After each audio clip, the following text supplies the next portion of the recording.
អូនកូនអ្នកស្រែកខ្សែត្រឹមស្រែស្រូវគ្មានទេវិលាជូនពៅសល់នៅក្របីខ្ទមស្រែ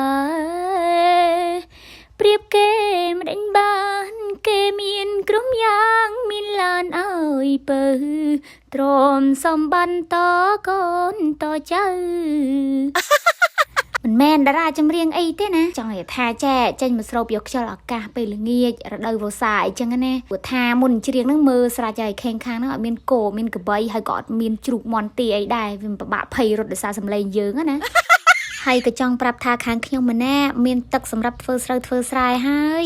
អ្នកដែលមានដីជាប់ខ្ញុំហ្នឹងក៏គេព្រុសបណ្ដើដែរនៅឡើយតែខ្ញុំទេតែចាប់ផ្ដើមព្យួរតតែព្រឹកស្អែកមិនបានព្រួសហើយក៏ជូនពូជដាក់លើភ្លឺបណ្ដើហើយដែរតព្រឹកក៏បានចាត់ការ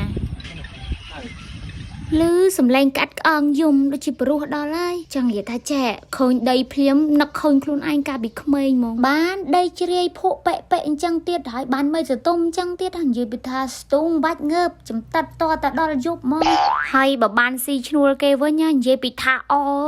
លោកហើយមួយថ្ងៃ3 4000 5000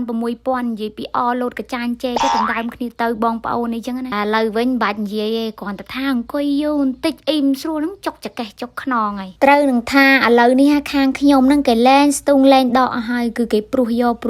ហើយគេប្រើគ្រឿងម៉ាស៊ីនប្រើត្រាក់តើប្រើកោយន្តអីចឹងហើយកម្លាំងមនុស្សអីគេប្រើតិចតួចទេហើយគេធ្វើស្រូវបានដល់តែ2 ដងណា